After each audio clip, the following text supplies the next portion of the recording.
Hello students, welcome back to my channel. In today's session, we will be learning a new algorithm where we will discuss about array order reversal. So let us go ahead and see the problem statement of this particular algorithm. So the problem statement states that rearrange the elements in an array so that they appear in a reverse order. Now, what is the meaning of that? So let us take an example. Suppose I have an array where I have values. For example, 10, 22, I have 1, I have 99, and I have 3. Now, according to array order reversal, what output I should be getting is by the time I complete the execution of this particular algorithm, I should be getting my output in this way. That is, it should be in a reverse manner. That is, my output should be like this. So your first element should be at the end, and hence middle one will be in the middle itself, and the last one should be in the beginning. So this is what is the algorithm is. So let us go ahead and understand how we can do that. So I have an algorithm. I have an array. For example, this one, that is, I have 3, 1, and 2, 1, and 3. What I can do is I can keep a counter here, which will tell me about what is the beginning value of the array. And I can initialize it with the upper bound. That is the initial value of the array. So I can take it as I is equal to 0. Then I will take another counter or a variable which will keep a track of the last element. So I can take another variable called as j, and I will initialize it with n minus 1. Why n minus 1 is because we are starting the counter with 0. So if it was 1, 2, 3, I can take it as n. Since it is 0, 1, 2, which is n minus 1. Okay.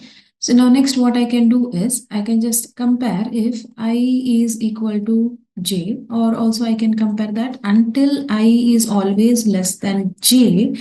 What I will do is I'm going to swap these two values. So how can you swap it?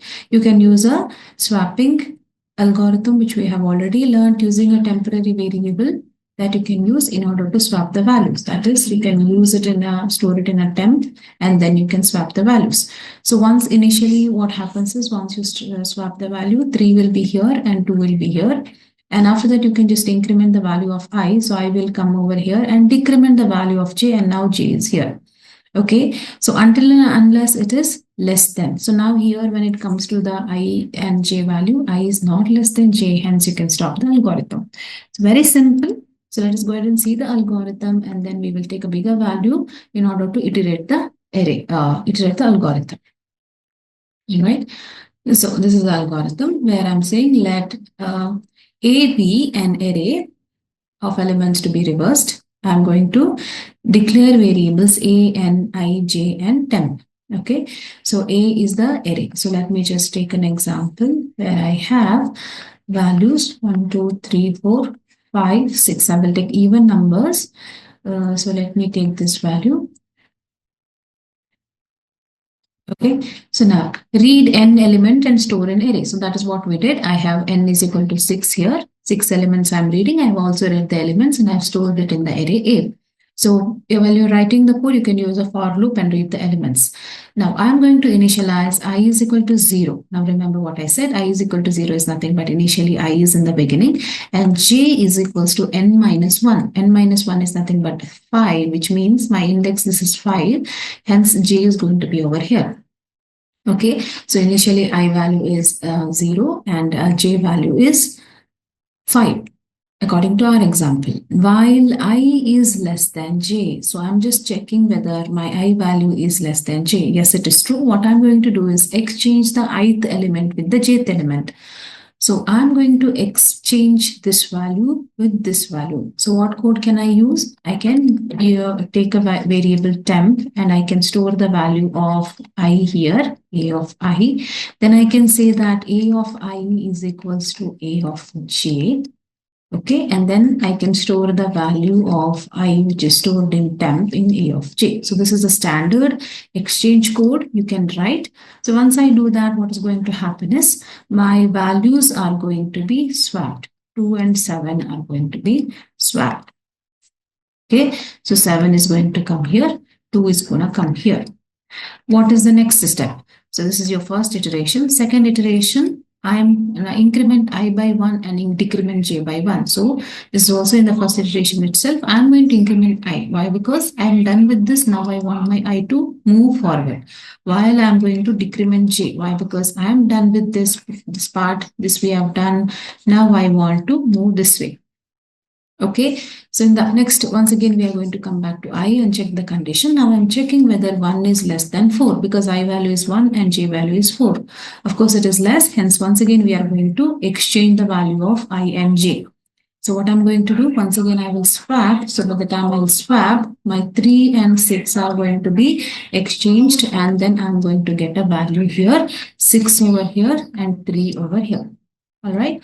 So after this, what I'm going to do, increment the I value to increment the I value by 1. So I value is going to become 2 in the next iteration and decrement the j value by 1.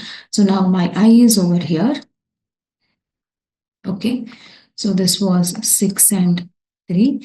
My I value is going to come over here and then, sorry, this is 6 and this is 3 and I value going to be get incremented and j value is going to be get decremented. So now in the third iteration, my I value is 2, which is less than, once again, it is 3. Okay, now remember the index. This is 0, 1, 2, 3, 4 and 5. These are the index. Yes, this is true once again in the while loop. So what I'm going to do is swap once again, swap 4 and 5. So when I'm going to swap 4 and 5, so let me erase this. So I will swap the value now. So this is going to be 4. Okay. Now, after that, what I'm going to do, I'm going to increment the value. So this was 2, now this was 3. Now I'm going to increment the I value to 3 and decrement the j value to 2. So that time what's going to happen?